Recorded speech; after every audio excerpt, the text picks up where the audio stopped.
Merhaba arkadaşlar, kanalımıza tekrar hoş geldiniz. Bugün size geçen hafta bahsettiğim IBM için tasarladığımız yapay zeka enstrümanının, daha doğrusu yapay zeka algoritmalarını kullanarak ürettiğimiz enstrümanın önemli bölümlerinden birinden bahsetmek istiyorum. Bunu ayrıca bir video haline getirdik. Çünkü biraz internette kaynakları çok olmayan veya varsa da bu şekilde kullanılmayan bir konsept olduğu için ayrı bir yer açmak istedim size burayla ilgili. Ben bu işin bu tarafını çözmek için gerçekten çok çabaladım zamanında. Size biraz bundan bahsedeceğim. Bu enstrümanın bizim IBM'le aslında yan yana gelmemizin temel sebebi enstrümanın bu bölümü. Orası da şu: ben zaten daha önceki videolarda yaptığım şeyi kendi kendime evde, yani bir machine learning algoritmasına öğreterek, elimin pozisyonlarını öğreterek bir yapay zeka ile çalışan enstrüman tasarlamıştım. Bunu gören IBM çalışanları bana bu algoritmayı nasıl cloud'a yerleştirebilirsin, nasıl bir cloud, bizim cloud service'larda nasıl çalışabilir bu, buna bir bakabilir misin demişlerdi ve ben işin bu tarafına böyle başladım. Konunun önemli birkaç noktasına bahsedeceğim. Çok derinlemesine hepsini anlatamam bu videoda ama eğer isterseniz yorumlara yazarsanız ben derinlemesine girerim. Öncelikle size olayın yine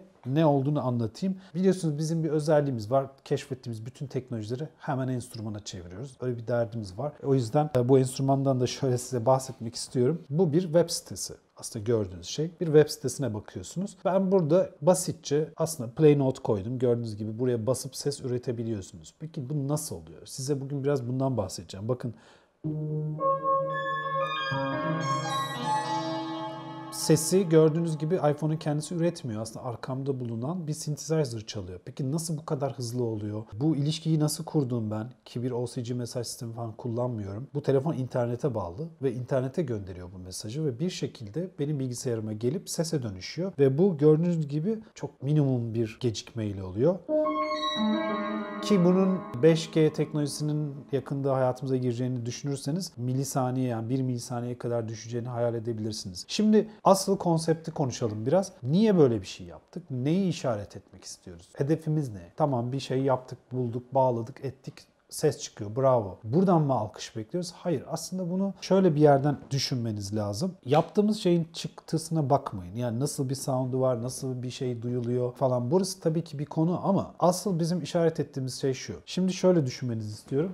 Sanat bugüne kadar birçok şekilde yapıldı ve bunlar yapılırken tool'lar, gereçler, enstrümanlar kullanıldı. İşte hep bahsettim, Picasso fırçayı kullanarak sanat yapıyordu, tablolarını çiziyordu. Bugün dijital sanatçılar mouse kullanıyorlar. Geçmişte geleneksel besteciler, trompetçi, işte kemancı gibi böyle müzisyenleri kullanıyorlar, enstrümanları kullanarak bunların sesleriyle müzikler yapıyorlardı. Sonra bu arkamda gördüğünüz synthesizer'lar ortaya çıkmaya başladı. Ve bir enstrümana dönüştü ve şu anda hepinizin çok sevdiği müziklerin çoğu bunlarla üretiliyor. Biz ne yapıyoruz peki? Neden böyle bir şeyi kurcalıyoruz? Aslında biz bir işaretçiyiz. Yani bir yön göstermeye çalışıyoruz. Bu teknolojiyi kurcalamamızın sebebi bu. Belki benim ürettiğim şey bugün tarihte hiçbir zaman kullanılacak bir enstrümana dönüşmeyebilir. Böyle bir beklentim yok zaten. Bu bir konsept. Burada işaret ettiğimiz şey şu: gelecekte sanat, bugün bilgisayarlarda yapılan sanat, hepinizin bilgisayarlarda Ableton kullanarak ürettiğiniz sanat, gelecekte bu iki bilgisayarın arasındaki bağlantıda gerçekleşmeye başlayacak. Net art diyebiliriz buna, internet sanatları.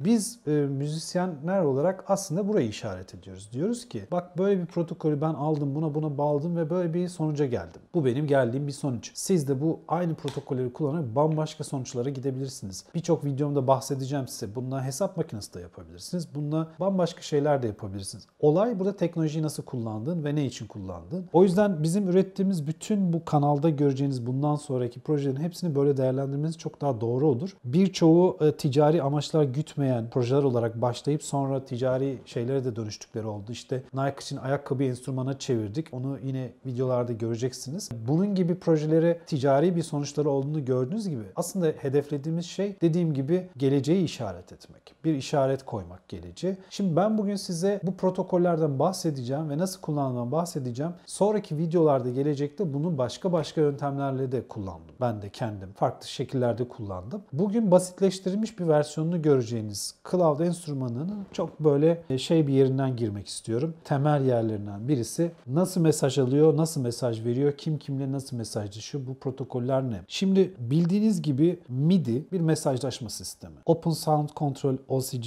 bir mesajlaşma sistemi. OCG nerede çalışıyor? Network ağları üzerinde çok rahatlıkla çalışabiliyor. Network'e bağlandığınızda, aynı evdeyseniz, aynı Wi-Fi'ye bağlıysanız bu ikisi arasında mesajlaşmalar gidip gelebiliyor. gelebiliyor. Peki bunu mesela Ableton nasıl yapıyor? Ableton'da link vardır. Ableton'ı bilenler bilir.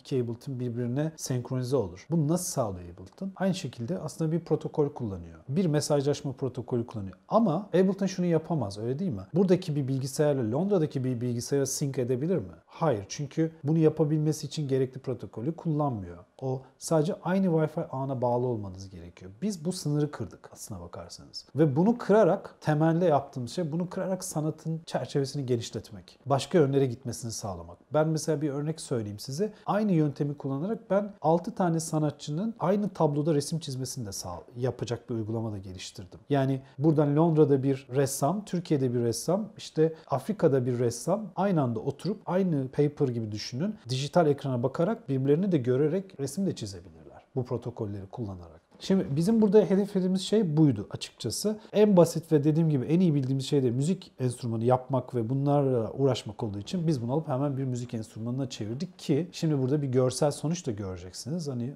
görsel bir şey olarak da kullanılabilir. Yani ben bunu şöyle de düşündüm mesela bir gün, onun da videosunu çekeceğim size. Yan yana 5 tane laptop koyduğumu düşünün. Bir tanesine bir top oluşturdum. Elimi sağa doğru götürdüğümde bu topu bu laptoptan bu laptopa, ondan ona bütün laptoplarda gezdirebiliyorum.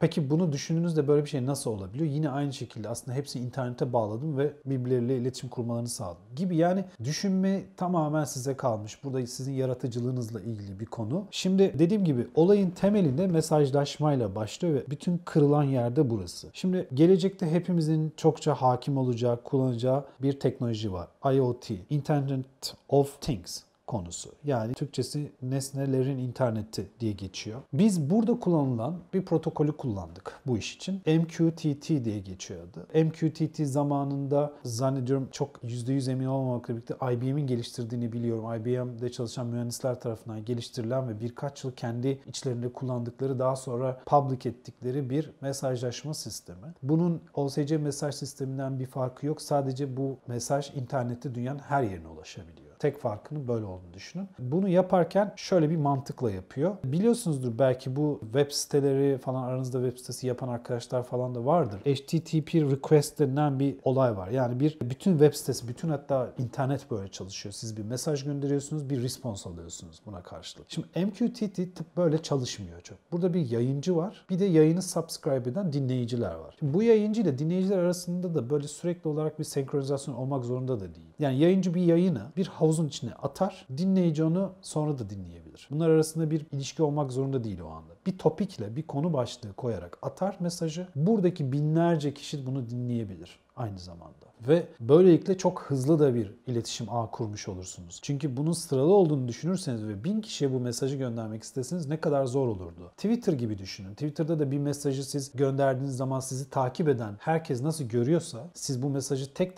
tek hepsine göndermiyorsanız, MQTT'de aslında bu şekilde çalışıyor. Biraz da mantığı buna çok yakın. Ve bunun tabii ki teknolojide kullanım hedefleri başka alanlarda, mühendislik alanlarında, işte ne bileyim sağlık sektöründe falan bambaşka. Özellikle smart house'lar şu zamanlar çok duyuyorsunuzdur. Bunlar tamamen bu temellere oturmuş sistemler. Şimdi buralarda tabii kimse oturup da müzik enstrümanı yapayım ben demiyordur muhtemelen. Çünkü çok daha karlı olan ticari yolları herkes orada kovalıyor. İşte evinizdeki çamaşır makinesi, buzdolabı, bunların hepsini birbirine bağlıyor. Uzaktan siz birine ulaşıp hadi benim kahvemi hazırla, ben geliyorum aşağı diyorsunuz. Kahvenizi hazırlıyor falan. Şimdi bunun gibi hedefler için kullanılıyor. Fakat biz tabii ki müzik ve sanat aşkı bizi bu tarafta aslında başka bir yöne doğru düşünme biçimine itti. Ben bunu sanatta kullanabilir miyim? Nasıl bir sonuç çıkar diye. Bugüne kadar birçok şey denedim ben. En sevdiğim yönlerden bir tanesi, bunu bir enstrümana çevirdim. Ama sonraki videolarda mesela size back to back DJ'ler bilir, çalma sistemini nasıl geliştirdiğimizi anlatacağım. Yani ben buradayım. Londra'daki bir müzisyenle nasıl bağlandım karşılıklı ve ben onun Ableton'unu kontrol ediyorum. Fader'larını, işte onun filtrelerini, o benimkini kontrol ediyor. Ya bunun şöyle şeylere işaret ettiğini görmeniz lazım. Bu aslında şuna doğru götürüyor hepimizi.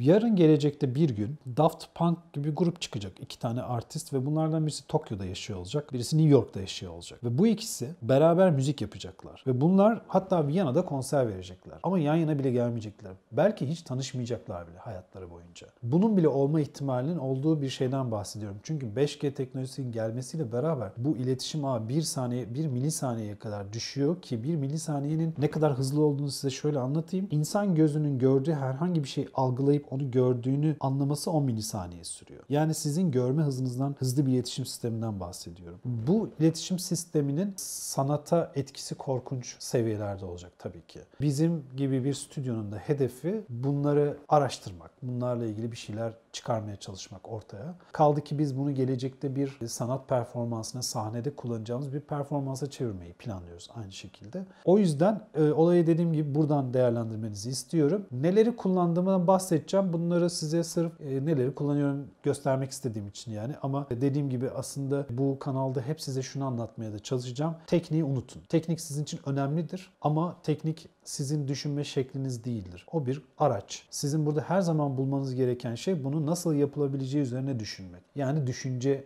egzersizleri diyelim. Ben öyle yapıyorum. Birçok düşünce egzersizi geliştiriyorum kendime. Böyle bir şey hayal ediyorum. Nasıl yapabilirim acaba diye. Sizin de bence burada öncelikle sorgulamanız gereken şey araç gereçler değil. Araç gereçler ben kullandıklarımı anlatacağım. Siz onlara bakacaksınız ama siz o videoyu izlediğinizde o araçlar da değişmiş olacak muhtemelen. Yepyeni teknikler, yepyeni yöntemler çıkmış olacak. Biraz size bu girişi yapmak istedim çünkü zor bir konudan bahsedeceğiz bugün. O yüzden neler kullandığımızda böyle girmek istiyorum. Şimdi sırasıyla sayacağım. Neler kullanıyoruz? Bu işlem nasıl gerçekleşiyor? Burada cep telefonumuzda aslında bir web application var. Bu web application'a siz bastığınız anda bir mesajı ne yapmış oluyorsunuz? Yayıncı olarak yayınlamış oluyorsunuz. Biraz önce bahsettiğim Twitter örneği gibi. Yayınlanan mesajı dinlemek için açık olan bir bilgisayar var benim arkamda. O mesajı bekliyor. Yayınlanan mesajı. Ve alıp arkada algoritmada işleyip bir sonuca götürüyor bizi. Benim burada gitmek istediğim sonuç ses çıkmasıydı. Ve bu sesin sadece üretilmesi değil, aynı zamanda manipüle edilmesi, filtreler kullanılması gibi konseptlere bir şekilde oraya da müdahale edeyimdi. Ve ben bu hedef için kullandım bunu. Bunu yaparken dediğim gibi aslına bakarsanız bir IoT mesajlaşma sistemi kullanıyorum. Bir web application kullanıyorum. Bu web application'ı yazdığım yerden bahsedeceğim. Bir cloud servisten yararlanıyorum. Bir servis alıyorum bununla ilgili. IBM Cloud'u kullanıyorum. Bu algoritmanın bir kısmı oraya yerleştirilmiş durumda. Hiç şeye girmeyeceğim. Yapay zekayı buraya nasıl yerleştirdik falan. Burası bence ayrı bir topik. Bu da yani bizim enstrümanın o izlediğiniz videolarda kullanılan bir kısmı cloud'da işleniyor aynı zamanda. Yani biz oraya veriyi gönderiyoruz, orada işliyoruz, bir takım sonuçlar alıp çekiyoruz. Bu kısmını bu videoda o yüzden bahsetmeyeceğim. Burada sadece bu basit mantıktan bahsediyorum. Bir cloud servisine yerleştirdiğimiz bir algoritmadan geçiriyoruz. Aynı şekilde mesajları onu bir hub olarak kullanıyoruz ve aynı zamanda bir broker kullanıyoruz. Bunları böyle ekranımı paylaşarak size tek tek bu budur, bu budur, bu da budur diyeceğim. Hiç detayına girmeyeceğim. Girersem hep beraber boğuluruz burada. Ne yapıyoruz? Mesajı gönderiyoruz. Arkamda gördüğünüz Moog synthesizer'ı çalabiliyoruz böylelikle. Hem de dünyanın her yerinde. Hiç fark etmiyor nereden olduğu. İster burada olsun, ister Almanya'da olsun. Hatta şimdi size bir arkadaşımı arayacağım. Almanya'da, Stuttgart'ta Banu Şahin. Banu bize uzaktan, bu videodan önce kendisini aradım, bir çalabilir misin benimle beraber diye. Uzaktan bağlanıp bunun sadece burada olmadığını, Almanya'dan da çalınabildiğini size göstermek istiyorum. Ben bunu Almanya'da yaptığım Münih'teki bir konuşmada bütün online'da bizi dinleyen dinleyicilerin tamamına çaldırdım. Hepsini ekranda bir QR kod tarattırdım ve tamamı benimle beraber müzik yaptılar. Burada işaret etmek istediğimiz şey bu. Banu'yu bir arayayım. Bize bağlansın, bir çalsın. Deneyelim bakalım nasıl oluyor. Alo. Banu'cum ne yapıyorsun? Mehmet. Şaşırmış, efektin çok iyiydi gerçekten. Ama ben videoda söyledim seni önden aradığımı. Demiştim zaten yapamam diye, o yüzden hiç umutlandığını zannetmiyorum. Tamam. Şimdi test etmek istiyoruz. Burada videoda şeyden bahsediyoruz. İşte sana söylediğim gibi uzaktan da bu enstrüman ulaşılabilir olduğundan bahsediyoruz böyle. Bana Evet. sana attığım şeyi kullanarak, web application'ı kullanarak bir iki tane nota gönderir misin oradan? Tabii. Hemen açıyorum. Evet, şu an çalıyorum. Evet, seri çalsana biraz şimdi. Arka arkaya bas sürekli.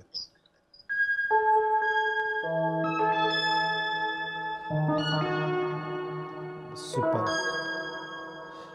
Şimdi filtreyle oynar mısın? Cutoff filter'la. Tabii. Onu kısıp biraz. Şimdi o zaman daha mellow bir sound çıkacak. Tamam. Bu play note surface'inde nereye bastığım notayı etkiliyor mu? Hayır, etkilemiyor. Tamam.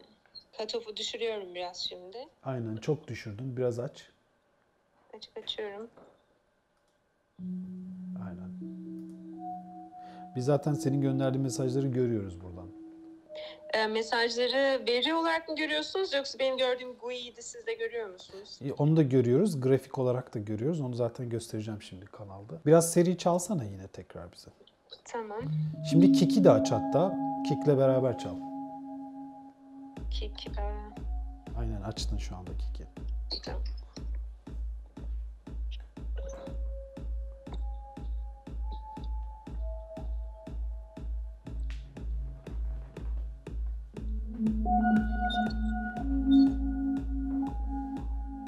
Tamam. Kik'i kapatabilirsin şimdi. Çok teşekkür ederim.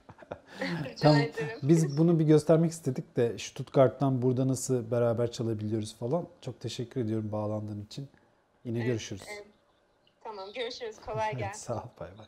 Bay bay. Gördüğünüz gibi arkadaşlar aslında uzaktan bağlanmak olmanızın da hiçbir önemi yok. Tabii burada olan şeyi bir düşündüğünüz zaman ne kadar aslında magic yani sihirle uğraştığımızı da görebilirsiniz. Yani Banu oradan bir play'e bastığı anda onun bastığı telefondan ulaşan veri anında baz istasyonundan uyduya, uydudan tekrar bizim baz istasyonumuza geliyor ama o arada broker'a gidiyor. Orada işte bizim gidip kurduğumuz server'a ulaşıyor. Server'da işleniyor, geri dönüyor falan ve bunlar böyle benim hesaplamalarım 100 milisaniye ortalama hızla gerçekleşiyor. Bayağı anlık neredeyse sayılabilir. Hani anlık şu an belki çok olmasa da ben 2 sene içerisinde anlık olacağına zaten eminim. O yüzden demek istediğimiz şey dediğim gibi sonuçlar önemli değil. Çok çok estetik bir sonuç çıkarabilirim ben buradan. Ama uğraştığım şey o olmadığı için ve sizin için bu patch'i ayrıca böldük yani. Biz aslında bu bir enstrümanın bir parçasıydı. Bölüp size anlatabilmek için bu kısma böyle bir şey yaptık. Şimdi şöyle yapalım. Ben size ekranımı paylaşayım. Ekrandan böyle kısaca teknolojisinden de biraz bahsedeyim. Nasıl yaptık diye. Evet arkadaşlar şimdi ekranımı da görüyorsunuz. Ben size böyle dediğim gibi hepsini böyle detaylı anlatacağım. Şimdi bu öncelikle gördüğünüz uygulama Max MSP. Burada yapıyoruz bütün işlemleri biz. Gördüğünüz gibi birkaç video önce bahsetmiş olabilirim size. Bu sadece Node-based çalışan bir yazılım şekli değil. Aynı zamanda gördüğünüz gibi JavaScript de çalıştırabiliyor. Başka diller biliyorsanız C++ da yine çalıştırabiliyor. Şimdi burada bahsettiğim gibi sizin için aslında bu yazılımı birazcık manipüle ettim, değiştirdim. Bu bir tür Leapmotion'la çalışan, burada mouse'uma da bakarsınız Leapmotion'la çalışan bir yapay zeka enstrümanının bizim kullandığımız cloud'a yerleştirdiğimiz enstrümanın bir parçası. Bizim yaptığımız IBM'le geliştirdiğimiz projede biz bu IoT mesajlaşma sistemini şu amaçla kullanıyorduk. Elimize hareket ettirdiğimizdeki verileri IBM'in serverlarına yerleştirdiğimiz algoritmaya yolluyorduk. Burada bir machine learning algoritması var daha önceden eğittiğimiz. Burada işlenip sonuçlar tekrar bana geri geliyordu benim buradaki yazılıma ve ben bunun sayesinde synthesizer'ı çalabiliyordum. Bu da tabii ne işe yarıyordu derseniz çok basitçe dediğim gibi dünyanın her yerinden buna ulaşıp çalabileceğiniz anlamına da geliyordu aynı zamanda.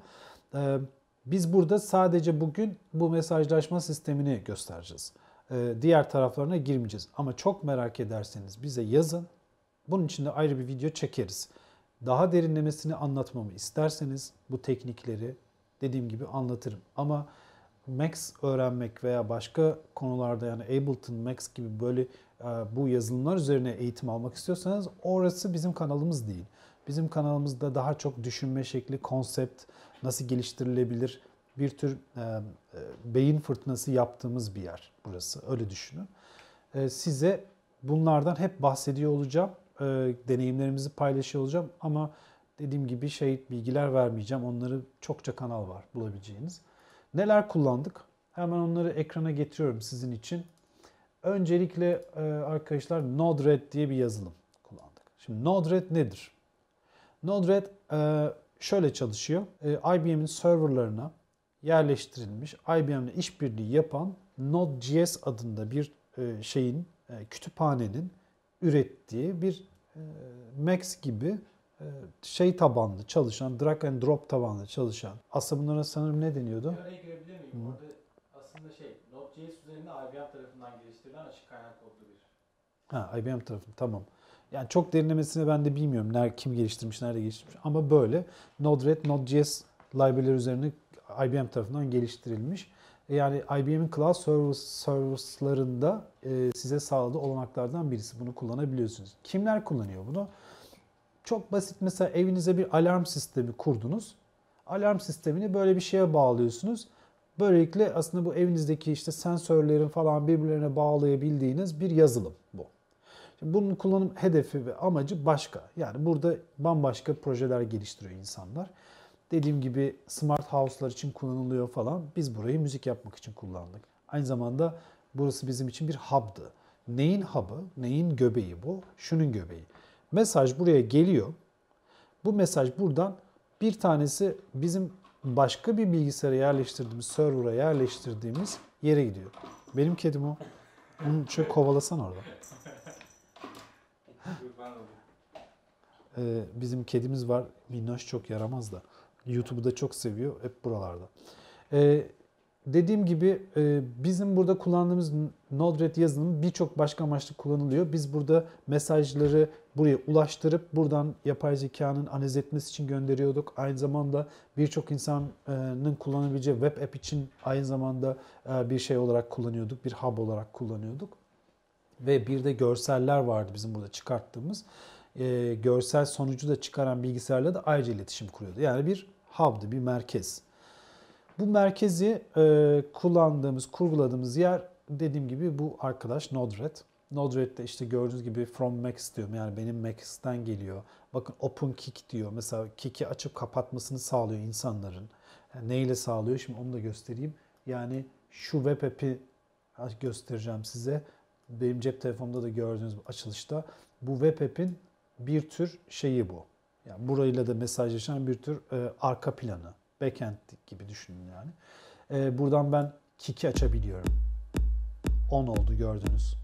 Kapatabiliyorum. Buradan yine Max'ten gelen mesajlar buraya ulaşıyor. Buradan nota çalabiliyorum.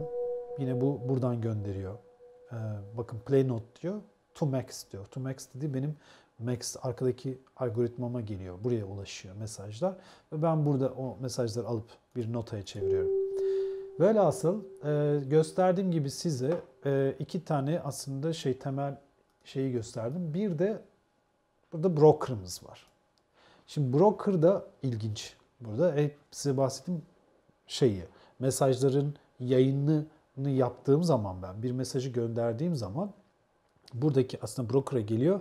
Dinleyicilerden kim bunu dinliyorsa ona ulaşıyor. Bu IoT mesajlaşma sisteminin kalbi burası. Şimdi burada şöyle yapayım, hatta size ekranlardayken mesela connect olduğum durumdayım. Şu an bunu stop yapayım. Arkasından stop'tan sonra bakın burada koptu bütün hatlar. Şimdi sizin görebilmeniz için de şöyle küçülteyim burayı. Şu iki ekranı aynı anda görün. Bakın ben burada script start dediğim andan itibaren bu arkadaşı aslında bütün mesajları almak için bekleyen dinleyiciler ve yayıncılar broker'a bağlanacaklar. Şimdi script'i başlattım. Şurada connect var. Connect'e basıyorum ve izleyin. Gördüğünüz gibi bütün ağ oluştu. Peki oluştu, ne oldu? Şimdi mesela bu ağdan bir mesaj gönderelim bir yere. Nereden gönderelim? Mesela şu Node-RED'den gönderelim. Node-RED'in yaptığımız web app'ten gönderelim. Bakın şimdi bir mesaj atıyorum. İzlediğiniz gibi mesaj ulaşması gereken yere gidiyor. Nereye? Nota üretiyor. Mesela şu cutoff filter'ı değiştiriyorum. Cutoff filter'ı değiştirdiğimde burada yanımdaki aslında synthesizer da değişiyor. Ben onu yakın plandan birazdan size göstereceğim. Bu bölümü atlamayacağım. Ses üretiyor. Mesela open kick diyor. Kick'i open'ı ben bastığım zaman neyi açmış oluyorum? Bakın önce bunu göndereyim. Şuradan gelen mesaja bakın. Bir mesaj gitti. Aç diye. Dinleyiciye. Şimdi kapat gitti. Nereye geliyor? Ben burada aslına bakarsanız bir kick oluşturmuşum. Bu kick'i gördüğünüz gibi receive, web on dediğim benim kendime bir şey aslında. Burayı açıp kapatıyor. Şimdi şöyle yapayım. İkisini yan yana getireyim. Mesela oraya bir bakın. Gördüğünüz gibi açıldı. Kapandı. Yani şimdi dediğim gibi hep bu konudan bahsediyorum üstüne basa basa. Ben bu şekilde bir şey düşündüm. İhtiyaç oydu. Yapmak istediğim şey oydu falan. Ama şimdi böyle bir mesajı her şeye dönüştürebilirsiniz yani. Nasıl işlemek istediğinizle ilgili bu konu. Play note'a bastığımda bakın burada görüyorsunuz. bir tane nota üretiyor. PlayNote'un cevabı bende yani bir koleksiyon belirledim burada. Belli bir nota aralığı belirledim. Gördüğünüz gibi bu notalardan bir tanesini random gelip çalıyor.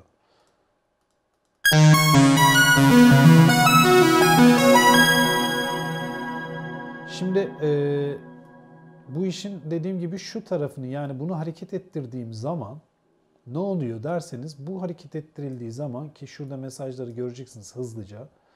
Benim buradaki synthesizer'ımın da parametrelerine müdahale ediyor. Yani biz bir web app'ten mesajı gönderiyoruz. Node-RED'e geliyor. Web servise geliyor. IBM'in web servisine. Burada gitmesi gereken yere gidiyor. Nasıl gidiyor? Gitmesi gereken yere. Bir topikle gönderiyorum ben bu mesajı. Yani bir başlığı var bu mesajın. Ve onun başlığı dinlemesi için bekleyen bir subscriber var, dinleyici. Bu ikisi arasında görünmez bir kanal oluşturmuş oluyorum böylelikle. Bir bağ yaratıyorum. Şimdi kamerayı yakına alalım. Yakından size şimdi bir de buradaki hareketleri göstereyim hemen. Şimdi biraz önce bahsettiğim gibi bizim temelde hedefimiz bu synthesizer'ı uzaktan bağlanarak çalmaktı. Şimdi dediğim gibi ekranımda görürseniz cutoff filtre burada oynatacağım. Cutoff filtre oynattığım zaman buradaki filtrenin de oynadığını göreceksiniz. Gördüğünüz gibi aynı anda neredeyse sıfır gecikmeyle bunu çalabiliyorum. Mesela burada rezonans var. Şimdi rezonansa da şöyle basalım. Buna bastığınız zaman artık rezonansa geçmiş oluyor. Rezonansı da gördüğünüz gibi oynatabiliyorum. Veya işte EG gördüğünüz gibi şu. Buna da basalım.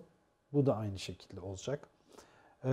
Gibi, yani aslında temelde ben uzaktan hem bu synthesizer'a bir MIDI nota göndererek ses üretilmesini sağlıyorum. Hem de üretilen sesi burayı sanki burada bir insan varmış gibi uzaktan bunu manipüle etmiş oluyor. Bununla oynayabiliyorlar. Şimdi tekrardan ekranıma geri döneceğim.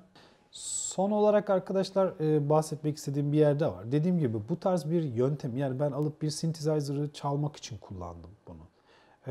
Ama siz bunu bambaşka şeyler yapabilirsiniz. Mesela bir görsel sanatçıysanız bunu tamamen görsel odaklı da algoritmayı oluşturabilirsiniz. Mesela ben şimdi Barış'tan bir çalmasını isteyeyim. O her bastığında siz şurada bir görsel algoritmanın hareket ettiğini göreceksiniz. Yani audio reaktif diyebileceğimiz ya da audio visual diyebileceğimiz bir performansa da dönüşebilir bu. Bir çalar mısın Barış oradan bir notu? Gördüğünüz gibi aslına bakarsanız burada ne yapıyorum? Ben bu gelen audio sinyali dinleyen bir görsel algoritma yerleştirdim buraya ve çalmış olduk. Şimdi gelin böyle hep beraber birazcık şeye düşünelim. Böyle bir şey ne gibi yerlerde kullanılabilir, ne yapılabilir falan. Mesela görsel, işitsel bir performans sanatçısıysanız bunu gayet bir sahnede, performans anında kullanabilirsiniz. Diyebilirsiniz ki 30.000 tane dinleyiciniz olsun. Hepsine diyebilirsiniz ki hadi arkadaşlar hep beraber çalalım. Bütün konser alanındaki herkesi bağlayabilirsiniz. Hiçbir sorun olmaz. Ve bağladığınız zaman her birinden aldığınız datayı arkanızdaki ekranlarda birer yıldız partikülüne çevirebilirsiniz. Görsel bir sonucu olur. Duysal bir sonuç da oluşturabilirsiniz bundan. Ben hep sanatsal taraftan tabii yaklaşacağım. Yani IoT mesajlaşma sisteminin birçok kullanım alanı var. Sağlık alanından işte her yere kadar. Oralar tabii ki bizim alanımız olmadığı için. Ama bunu böyle sadece bu yöntem için kullanıyormuş gibi düşünmeyin. Yani ben mesela ilginç bir şey aslında yaptığını düşünüyorum. O da şu ki bir analog synthesizer kontrol ediyorum. Yani analog synthesizer'ın hiç öyle tasarlanmadığı haliyle onu kullanıyoruz şu anda biz. Böyle bir mesaj sistemi, böyle bir mantıkla yani çalışması için tasarlanmış enstrümanlar değiller bunlar. Biz bir dediğim gibi enstrüman yaparak en iyi yapmayı bildiğimiz yöntemle denedik ama burada her türlü kullanılarak işte bizim bir önceki videoda anlattığımız gibi machine learning algoritmasını uzaktan kontrol etmek için de kullanabilirsiniz. Ya da speech recognize edebilmek için, yani bir insanın sesini alıp o sesle işte konuştuğu şeyi tanımlamak için de kullanabilirsiniz. Yani o konuşuyor, siz işte yazıyorsunuz. Nasıl oluyor bu mesela? Onu bir düşünün. Yani sizin konuştuğunuz şey bir anda İngilizceye dökülüyor uygulama tarafından. Bu da aslında bir IoT mesajlaşma sistemi ki ben bunu da denedim kendim. Yani speech recognize ettim. Bunun gibi birçok alanda mesela IBM'in geliştirdiği Watson Studio var. Onu kullanarak burada borsa analizinden tutun da işte birçok bizim şu anda kullandığımız yöntemleri trafiği izlemek için her yerde kullanılıyor bu teknolojiler. Biz bunu sanatta kullanıyoruz ama aslında çok eskiden beri var olan bir teknoloji. Bunun kullanım amaçları çok farklı olmuş. Siz de burada tabii ne yapabilirsiniz? Mesela benim kafa olarak oturup kendi kendime düşündüğüm şeylerden bir tanesi şuydu. Şeyi de kontrol bakabiliyorsunuz. Bir alanda kaç tane cep telefonu var ve bunlar nasıl hareket ediyorlar? Eğer onlar erişim izni verdiyse ki birçoğu zaten farkında bile olmuyor verdiğinin. Yani siz biz alışveriş merkezindeki bütün cep telefonlarının konumlarını alıp da bir sanat eseri olarak kullanabilirsiniz. Veya siz aynı şekilde bir API'ye bağlanıp oradan çektiğiniz veriyi burada işleyip bir sanat eserine de çevirebilirsiniz. Yani nasıl bir sanat eserinden bahsediyorum? Canlı veriyle işleyen bir sanat eseri. İklim değişikliği ile ilgili bir proje yapmak istiyorsunuz mesela. Gidin karbon salınım verilerini bulabildiğiniz bir internetteki API'ye bağlanın, oradan çekin. Bunları sonra gidin Watson Studio gibi veya başka veya kendi yazdığınız bir machine learning algoritmasına geçirip analiz edip arkasından bunları bir sanat objesine çevirin. Hatta bütün dünyanın görebileceği bir sanat eserine çevirin. Veya bütün kıtalara yayılmış bir sanat eseri geliştirebilirsiniz bundan. Neyden bahsediyorum? Mesela dedim ya bunlar birbirlerine bağlı olduğu için hep burada geçmişte aslında sizin ustalarınızın yaptığı, düşündüğü biçimi, onların devrimciliğini örnek alarak hareket etmeniz gerekiyor. Yani Leonardo bugün yaşıyor olsaydı eminim ben şunu kovalıyordu. Bütün kıtalarda parçalanmış birbiriyle iletişim halinde olan bir sanat eserini kovalıyordu. Onu yapmak için uğraşıyordu en azından. Bizim burada kovaladığımız şey biraz burası. Yani ben bütün kıtalara çok basit bir enstalasyon kurabilirim ve kıtalar arasında birbiriyle iletişen, hatta insanların da bu eserle etkileşime girdiği bir sanat eseri fikriyle gelebilirim. Veya başka bir şey, bütün kıtalardan ressamları tutup onların önüne birer iPad koyup ellerine bir tane iPad'in işte biliyorsunuz o kalemleri onları verip hadi hepimiz beraber bir tablo çizelim ne dersiniz deyip beraber bir tablo çizebiliriz. Müzik yapabiliriz. Beraber bir grup olabiliriz. Böyle düşünmeniz gerekiyor burayı. Bizim bugünkü videonun konusu aslında sizin biraz buraları zorlamanızı, bu düşünme biçimine bir şekilde bu düşünme biçimini geliştirmeniz için de temelde aslında hedeflediğiniz şey. Yoksa yani buraya girip size dediğim gibi çok anlatırım. Neyi nasıl kullandım, ne yaptım ama sizin kovalamanız gereken şey bu değil. Dediğim gibi tamamen bununla nasıl sanat yaparım? Kendi sanatınız varsa, yaptığınız sanat neyse, illüstratör olabilirsiniz, görsel artist, her şey. Burada ben bu teknolojiyi nasıl kullanabilirim gibi bir yaklaşımla, inovatif bir yaklaşımla işe bakmanız gerekiyor.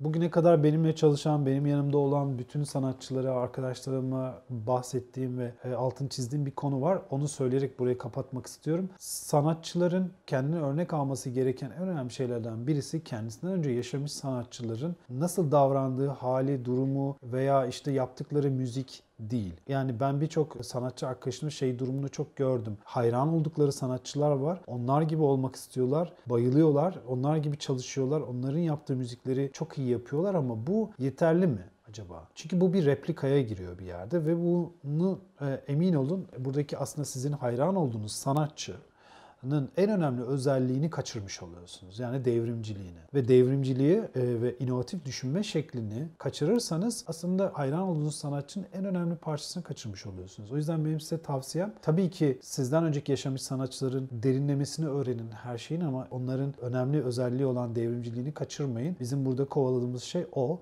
Unique, kendine özgün yapılarda bir sanatçı olmak istiyorsanız burada yapmanız gereken tek şey dediğim gibi devrimcilik, inovatif düşünün. Bulduğunuz teknolojileri kendi iş hayatınızda, kendi mesleğinizde nasıl kullanabileceğiniz üzerine düşünün istiyorum. Şimdi Rohat'ı çağırayım. Rohat bizim kayıtlarımızı yapan, aynı zamanda editlerimizi yapan arkadaşımız. Hiçbir müzik background'u da yok.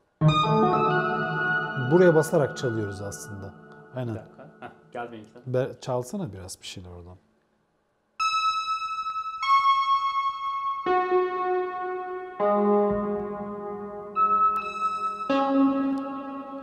Şimdi Rohat notaları çalıyor. Hatta seri çal notaları. Ben de Rohat'ın çaldığı notaların kontekstini yani tekstürünü değiştireceğim. Hızla çal şimdi. Aynen.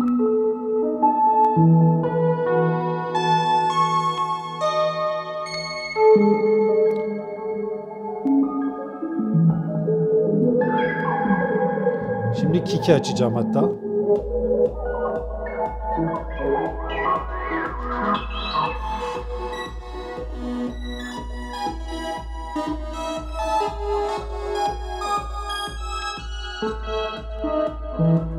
Bence yeter.